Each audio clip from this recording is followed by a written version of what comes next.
Back to ആ YouTube channel. നിങ്ങൾ ആദ്യമായിട്ടാണ് എൻ്റെ വീഡിയോ കാണുന്നെങ്കിൽ ഞാൻ നിങ്ങളുടെ സ്വന്തം ചിന്നു.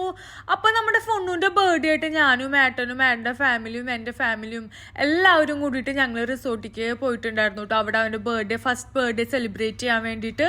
അപ്പോൾ ഞാൻ അവിടെ വന്നിട്ട് ചെയ്തിട്ടുള്ള മേക്കപ്പ് ലുക്കാണ്. അപ്പോൾ ഹറിബറിയിലാണ് ചെയ്തത്. അപ്പോൾ ഞാൻ വിചാരിച്ചു നിങ്ങൾക്കും കൂടി കാട്ടിത്തരാമെന്ന് കേട്ടോ. അപ്പോൾ ലൈറ്റിംഗ് ഒന്നും പ്രോപ്പറായിട്ട് ഉണ്ടായിരുന്നില്ല. അപ്പോൾ ഉള്ളത് വെച്ചിട്ട് അഡ്ജസ്റ്റ് ചെയ്ത് ഞാൻ ചെയ്തു. അപ്പോൾ ഓൾറെഡി ആണെങ്കിൽ ഞാൻ ഐലൈനർ ഇട്ടിട്ടുണ്ടായിരുന്നു കേട്ടോ. അപ്പോൾ ഞാനാണെങ്കിൽ ഫേസ് മാത്രം വാഷ് ചെയ്തോളൂ. അപ്പോൾ ഐലൈനർ വെച്ചിട്ട് ബാക്കിയൊക്കെ ഫേസ് നന്നായിട്ട് വാഷ് ചെയ്തു. എന്നിട്ടാണ് കേട്ടോ മേക്കപ്പ് പ്രിപ്പറും കാര്യങ്ങളൊക്കെ ചെയ്തപ്പോൾ ഞാൻ ആദ്യം തന്നെ ഫേസ് നന്നായിട്ട് ഫേസ് വാഷ് ചെയ്തതിന് ശേഷം നല്ല രീതിയിൽ മോയ്സ്ചറൈസർ അപ്ലൈ ചെയ്ത് കൊടുക്കുന്നുണ്ട് കേട്ടോ. ഞാനിപ്പോൾ പോൺസിൻ്റെ സൂപ്പർ ലൈറ്റ് ജെൽ എന്ന് പറഞ്ഞിട്ടുള്ള മോയ്സ്ചറൈസറാണ് അപ്ലൈ ചെയ്ത് കൊടുക്കുന്നത്. പിന്നെ ഞാൻ യൂസ് ചെയ്തത് എന്താണെന്ന് വെച്ചിട്ടുണ്ടെങ്കിൽ നമ്മളുടെ സൺസ്ക്രീൻ ഇല്ലാണ്ട് പറ്റില്ലല്ലോ. അത് ഔട്ട്ഡോർ കുറച്ച് ഫോട്ടോസും എടുക്കാനുണ്ടായിരുന്നു. അപ്പോൾ ഏട്ടനാണെങ്കിൽ പോരുന്ന സമയത്താണ് പറഞ്ഞത് ഫോട്ടോസ് എടുക്കാനൊക്കെ ആള് വരുന്നു കേട്ടോ. ഏട്ടൻ എപ്പോഴും സർപ്രൈസ് ആയിട്ട് ലാസ്റ്റ് മൊമെന്റിലാണ് പറയാറ്. അപ്പം ഞാൻ വിചാരിച്ചു ഇത്തിരി കൂടി മേക്കപ്പ് ആയിട്ട് ഹെവി ആയിട്ട് മേക്കപ്പ് ചെയ്തിട്ട് തന്നെ പോവാ വിചാരിച്ചു. ഞാൻ യൂഷ്വലി എൻ്റെ സ്ഥിരം ഫോളോവേഴ്സ് ആണെങ്കിൽ അറിയാം ഫൗണ്ടേഷനോ കാര്യങ്ങളോ ഒന്നും എന്തെങ്കിലും യൂസ് ചെയ്യാറില്ല. ആകെ വല്ലപ്പോഴും കൺസീലർ യൂസ് ചെയ്യും, അല്ലാണ്ട് അങ്ങനെ യൂസ് ചെയ്യാറില്ല എന്ന്. അപ്പോൾ ഞാനാണെങ്കിൽ ഫൗണ്ടേഷൻ എടുത്തു കേട്ടോ. അപ്പോൾ കുറച്ച് ഫൗണ്ടേഷൻ മാക്കിൻ്റെ ഫോട്ടോ ലൈറ്റ് അങ്ങനെ എന്തോ പറഞ്ഞിട്ടുള്ളൊരു ഫൗണ്ടേഷനാണ്. നല്ല ഫൗണ്ടേഷനാണ്, സ്കിന്നിൽ പെർഫെക്റ്റ്ലി നല്ല രീതിയിൽ ബ്ലെൻഡ് ചെയ്യും. എനിക്ക് ഭയങ്കര ഇഷ്ടമാണ് കേട്ടോ. അപ്പോഴാണെങ്കിൽ ഞങ്ങൾക്ക് ഒരു 4 മണിക്ക് ഒരു ഹാഫ് ആൻ അവർ ഉണ്ടായിരുന്നല്ലോ റെഡി ആവാൻ വേണ്ടിയിട്ട്. അപ്പോൾ തന്നെ ഓടിപ്പാഞ്ഞ് പിഴഞ്ഞു പോയിട്ട് ഡ്രസ്സൊക്കെ ചേഞ്ച് ചെയ്തു. ഇത് ഞാൻ നാട്ടിൽ നിന്ന് മേടിച്ചിട്ടുള്ള ഡ്രസ്സാട്ടോ, ഒരു ഫ്രോക്ക് പോലെ. അപ്പോൾ ഡ്രസ് കോഡ് പറഞ്ഞിട്ടുള്ളത് എന്താണെന്ന് വെച്ചിട്ടുണ്ടെങ്കിൽ ബ്ലൂ കളറാണ്. അപ്പോൾ ഞാൻ ഏട്ടൻ വാവക്കൂട്ടി ഞങ്ങളെല്ലാവരും ബ്ലൂ കളറിൽ കേട്ടോ. അപ്പോൾ ഫൗണ്ടേഷൻ നല്ല രീതിയിൽ അപ്ലൈ ചെയ്ത് കൊടുക്കുന്നുണ്ട്. പിന്നെ എന്താന്ന് വെച്ചിട്ടുണ്ടെങ്കിൽ ഒരു ബീച്ച് റിസോർട്ടിലാണ് ഞങ്ങൾ നടത്തുന്നത്. അപ്പോൾ അതിൻ്റെ വീഡിയോസും കാര്യങ്ങളും പിന്നെ അതുപോലെ തന്നെ ഞങ്ങൾ അവിടെ നിന്ന് ഓൺ ദ വേ വരണതും വേറൊരു വ്ളോഗായിട്ട് തന്നെ ഇടാം കേട്ടോ. അപ്പോൾ നിങ്ങൾക്ക് എല്ലാവർക്കും കാണാൻ ഇഷ്ടമാണെങ്കിൽ അത് കാണാൻ മറക്കരുത് കേട്ടോ. അപ്പോൾ അത് ഞാൻ പോസ്റ്റ് ചെയ്യാം. അപ്പോൾ നമ്മൾ ഫൗണ്ടേഷൻ നല്ല രീതിയിൽ ബ്ലെൻഡ് ചെയ്ത് കൊടുത്തു. അപ്പോൾ എനിക്ക് ഇത്തിരി പോരാൻ തോന്നി. അപ്പോൾ നല്ല രീതിയിൽ പിന്നെ ലൈറ്റിങ് ഇവിടെ പ്രോപ്പറായിട്ട് ഉണ്ടായിരുന്നില്ല കേട്ടോ. വിൻഡോൻ്റെ അവിടെ നിന്നിട്ട് അവിടുത്തെ വ്യൂ ആണെങ്കിൽ അടിപൊളി വ്യൂ ആട്ടോ, നല്ല വ്യൂ ആണ്. അപ്പം ഞാനാണെങ്കിൽ അവിടെ നിന്നിട്ടായിരുന്നു ചെയ്യേണ്ടായിരുന്നത് വേറെ പ്രോപ്പറായിട്ട്. പിന്നെ കൈമൊക്കെ കുറച്ച് അപ്ലൈ ചെയ്ത് കൊടുക്കുന്നുണ്ട്. നമ്മൾ ഡാൻസൊക്കെ കളിക്കാൻ പോകുമ്പോൾ നമുക്ക് കൈമൊക്കെ നല്ല രീതിയിൽ അപ്ലൈ ചെയ്ത് തരുമല്ലോ. അപ്പോൾ ആ ഓർമ്മയ്ക്ക് ഞാൻ കൈമൊക്കെ കുറച്ച് ഫൗണ്ടേഷനൊക്കെ നല്ല രീതിയിൽ അപ്ലൈ ചെയ്ത് കൊടുത്തിട്ടുണ്ട്. സ്ലീവ്ലെസ് ആയിട്ടുള്ള ഡ്രസ്സെല്ലാം ഇട്ടിട്ടുണ്ടായിരുന്നത്. അപ്പോൾ കൈമ ഫൗണ്ടേഷനൊക്കെ നല്ല രീതിയിൽ അപ്ലൈ ചെയ്ത് കൊടുത്തിട്ടുണ്ട്. അപ്പം ഞാനാണെങ്കിൽ കുറച്ച് ബിറ്റ് ആ പുറത്തത്തെ വ്യൂവിൻ്റെ ഒന്ന് നിങ്ങൾക്ക് ആഡ് ചെയ്ത് ക്ലിപ്പ് കാട്ടിത്തരാം കേട്ടോ. അപ്പം നിങ്ങൾക്ക് കാണുമ്പോഴാണെങ്കിൽ കുറച്ചും കൂടിയും ഞാൻ പറയുമ്പോൾ റിലേറ്റ് ചെയ്യാൻ പറ്റുമല്ലോ. ഇത് ഞാൻ നൈറ്റ് എടുത്തിട്ടുള്ള വ്യൂ ആട്ടോ. ഉച്ചക്കലത്തെ വ്യൂ എൻ്റെ ഫോണിൽ ഇപ്പോൾ കാണാനില്ല. ഞാൻ മറ്റേ വീഡിയോയിൽ ഇടുമ്പോൾ നിങ്ങൾക്ക് കാണാം കേട്ടോ. അപ്പോൾ അമ്മയാണ് അടിയിൽ നിൽക്കണേ, ബ്ലാക്ക് ഡ്രസ്സ് ഇട്ടിട്ട്. എല്ലാം ബ്ലാക്ക് തന്നെയാണ് അമ്മ അവിടെ നിൽക്കണ്ടായിരുന്നു കേട്ടോ. അപ്പോൾ പിന്നെ അടുത്തത് എന്താ അപ്ലൈ ചെയ്യണമെന്ന് വെച്ചിട്ടുണ്ടെങ്കിൽ നമ്മൾ ഐ ഷാഡ് അപ്ലൈ ചെയ്യണം. എപ്പോഴും ഞാനൊരു ന്യൂഡ് കളർ ഷെയ്ഡ് ഐ ഷാഡാണ് അപ്ലൈ ചെയ്ത് കൊടുക്കാറ്. അപ്പോൾ ഞാൻ അപ്ലൈ ചെയ്ത് കൊടുത്തു കേട്ടോ. അപ്പോൾ ഞാനാണെങ്കിൽ വരണ സമയത്ത് ഞങ്ങൾ ഓൺ ദ വേ വരണ സമയത്താണ് നല്ല രീതിയിൽ മേക്കപ്പ് ചെയ്തിട്ടുണ്ടായിരുന്നു ഓൾറെഡി.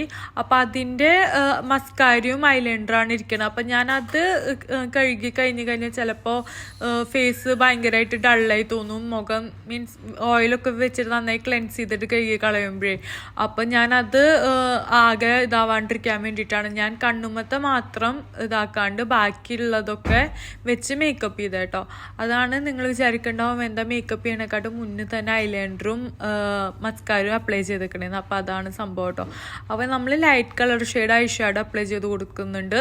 അതിനുശേഷം ഐലൈനർ ആയിരിക്കും ഞാൻ എഴുതുണ്ടാവുക. ഇത് നമ്മളുടെ ജെല്ലിൻ്റെ ഐലൈനറാണ്, അത് അപ്ലൈ ചെയ്ത് കൊടുക്കുന്നത്. ഇതെൻ്റെ എപ്പോഴും ഫേവറേറ്റ് ആയിട്ടുള്ളതാണ്. ഞാൻ യൂഷ്വലി ഐലൈനറാണ് എഴുതാറ്. ഇത് വല്ലപ്പോഴൊക്കെയാണ് കേട്ടോ. ഇത് വല്ല ഫങ്ഷൻസോ കാര്യങ്ങളൊക്കെ ഉള്ളപ്പോഴാണ് ഇത് അപ്ലൈ ചെയ്ത് കൊടുക്കാറ്. അപ്പോൾ ഇതാണെങ്കിൽ എടുത്തിട്ട് ഞാൻ അടിഭാഗത്ത് എഴുതി കൊടുക്കുന്നുണ്ട്. മേലും അതുപോലെ നല്ല രീതിയിൽ ചെയ്ത് കൊടുക്കുന്നുണ്ട് കേട്ടോ. എനിക്കെപ്പോഴും കണ്ണ് എഴുതുമ്പോഴാണ് ഒരു പ്രത്യേക ഭംഗി. കണ്ണ് എഴുതാണ്ടിരുന്ന ഒരു രസമില്ല. എന്തോ വല്ല പനി വന്നോ അല്ലെങ്കിൽ വല്ല ആകെ ഒരു ഷാബി ലുക്കാണ്. അപ്പോൾ കണ്ണ് നല്ല രീതിയിൽ എഴുതി കൊടുക്കുന്നുണ്ട് കേട്ടോ രണ്ട് ഭാഗത്തും. മിക്കവർക്കും ഞാൻ ശ്രദ്ധിച്ചിട്ടുള്ളത് ചിലവർക്ക് കണ്ണ്, എൻ്റെ അമ്മയ്ക്കൊന്നും കണ്ണ് അടിയിൽ എഴുതുമ്പോൾ അത്ര രസമില്ല, മേലെ എഴുതുമ്പോൾ നല്ല ഭംഗിയാണ് കേട്ടോ. എനിക്കാണെങ്കിൽ മേലും എഴുതുമ്പോൾ ഭംഗിയാണ്, അടിയിൽ എഴുതുമ്പോഴാണ് ഭംഗി. രണ്ടും കൂടിയിട്ട് എഴുതുമ്പോഴാണ് നല്ല രസം കേട്ടോ. അപ്പോൾ ഇത് ഞാൻ കെയർഫുള്ളായിട്ട് പയ്യെ ഇരുന്നിട്ട് ഞാൻ എഴുതി കൊടുക്കുന്നുണ്ട്. ബർത്ത്ഡേക്കാണെങ്കിൽ ഫോട്ടോസിൻ്റെ സ്റ്റിൽസൊക്കെ ഞാൻ ലാസ്റ്റ് കുറച്ച് പിറ്റായിട്ട് ഞാൻ ഇടാം കേട്ടോ. അപ്പോൾ നിങ്ങൾക്കും കൂടി കാണാമല്ലോ കോസ്റ്റ്യൂം കംപ്ലീറ്റ് ആയിട്ട് എന്താണ്, പിന്നെ മേക്കപ്പ് ഔട്ട്ഡോർ ആയപ്പോൾ ഇങ്ങനെയായിരുന്നു എന്നൊക്കെ നിങ്ങൾക്ക് കാണാൻ പറ്റുമല്ലോ. ഇതിപ്പോൾ ലാസ്റ്റ് ആയിട്ടുള്ളൊരു ബിറ്റ് ഞാനൊരു വീഡിയോ ഇട്ടിട്ടുണ്ട്, എങ്ങനെയാണ് എൻ്റെ മേക്കപ്പ് ലുക്ക് എന്നുള്ളത്. അതപ്പോൾ കാണുമ്പോൾ നിങ്ങൾക്ക് മനസ്സിലാവും എങ്ങനെയായിരുന്നു ഔട്ട്ഡോർ നിൽക്കുന്ന സമയത്തുനിന്ന് മനസ്സിലാവും കേട്ടോ.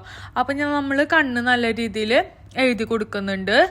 പിന്നെ ബർത്ത്ഡേ കേക്ക് കട്ടിങ് ഒക്കെ ഒരു 5:30 ഒക്കെ ആയപ്പോഴായിരുന്നു. കാരണം എന്താണെന്ന് വെച്ചിട്ടുണ്ടെങ്കിൽ ഞങ്ങളാണെങ്കിൽ കുറച്ച് ഫോട്ടോസും കാര്യങ്ങളൊക്കെ എടുക്കാൻ വേണ്ടിയിട്ട് പുറത്ത് നിന്നിട്ട് എടുത്തു, ലൈറ്റ് പോണേക്കാട്ട് മുന്നേ. അതുകൊണ്ട് 5:30 6 ഒക്കെ ആയപ്പോഴായിരുന്നു കേക്ക് കട്ടിങ് ഒക്കെ നടന്നാൽ 5:30 ഒക്കെ ആയപ്പോൾ കേട്ടോ. ഇനി നമ്മളെല്ലാം കൂടിയിട്ട് സെറ്റ് ആകാൻ വേണ്ടിയിട്ട് ജസ്റ്റ് ഒന്ന് ടാൽക്കം പൗഡർ ഇട്ട് കൊടുക്കുന്നുണ്ട് മുഖത്ത്, നല്ല രീതിയിൽ സെറ്റ് ആകാൻ വേണ്ടിയിട്ട് ഇട്ട് കൊടുക്കുന്നുണ്ട് കേട്ടോ. അതിന് ശേഷം എന്താ ചെയ്യേണ്ടതെന്ന് വെച്ചിട്ടുണ്ടെങ്കിൽ നമ്മൾ ലിപ്സ്റ്റിക്കാണ് ഇട്ട് കൊടുക്കണം. ലിപ് ലൈനറൊന്നും പെട്ടെന്ന് നോക്കിയപ്പോൾ കണ്ടില്ല, അപ്പോൾ തന്നെ ഞാൻ വേഗം പോയിട്ട് ഉള്ള ലിപ്സ്റ്റിക്ക് എടുത്തിട്ട് ഇട്ട് കൊടുത്തു കേട്ടോ. ഇതൊരു നല്ലൊരു ലിപ്സ്റ്റിക്കാണ്, ലൈറ്റ് കളർ ഷെയ്ഡാണ്. ഞാൻ അധികം ഡാർക്കായിട്ട് ഇട്ടിട്ടില്ല, മൈക്രോ ബ്ലേഡിങ് ചെയ്തതുകൊണ്ട് പുരുക ഞാൻ എഴുതിയിട്ടില്ല കേട്ടോ. ചെയ്തുകൊണ്ട് ലിപ്സും ഐബ്രോസും ഭയങ്കര ഡാർക്കാകുമ്പോൾ അത്ര രസമില്ല. അപ്പം ഞാനാണെങ്കിൽ ലൈറ്റ് കളറ് മീൻസ് ഇതിൽ കാണുമ്പോൾ ഇത്തിരി ഡാർക്ക് പോലെങ്കിലും അധികം ഡാർക്കല്ല, ഞാൻ യൂഷ്വലി ഇടണ അത്ര ഡാർക്കല്ല, ഇത്തിരി ലൈറ്റായിട്ടാട്ടോ ഇട്ടേക്കണേ. അപ്പം ഞാനാണെങ്കിൽ ലിപ്സ്റ്റിക്കൊക്കെ ഇട്ടു. അപ്പോൾ ഇത്രയാട്ടോ മേക്കപ്പ്. പിന്നെ പൊട്ട് വെക്കണോ വെക്കണ്ടേന്നായിരുന്നു കൺഫ്യൂഷൻ. അപ്പം ഞാൻ പിന്നെ ഞാൻ ഡാർക്ക് ലിപ്സ്റ്റിക്ക് ജസ്റ്റ് ഒന്ന് ടച്ചപ്പ് ചെയ്ത് കൊടുത്തതാട്ടോ, എല്ലാം കൂടി ഒന്ന് സെറ്റാകാൻ വേണ്ടിയിട്ട്. പിന്നെ ലാസ്റ്റ് ലുക്ക് ദേ അവിടെ ഔട്ട്ഡോർ ആയിട്ടുള്ള ലുക്ക് ദേ ഇതാട്ടോ. അപ്പോൾ ഇതാണ് എൻ്റെ ഫൈനൽ ലുക്ക്. ഇനി പിക്കും കൂടി ഞാനിതിൽ ആഡ് ചെയ്തിട്ടുണ്ട്. അപ്പോൾ ഇതാണ് ഫൈനൽ ലുക്ക്. അപ്പോൾ ലുക്ക് ഇഷ്ടപ്പെട്ട ലൈക്ക് ചെയ്യുക, കമൻറ്റ് ചെയ്യുക, സബ്സ്ക്രൈബ് ചെയ്യാൻ മറക്കല്ലേ. വീണ്ടും പുതിയ വീഡിയോസായി വരുന്നതായിരിക്കും. Keep supporting. ബൈ.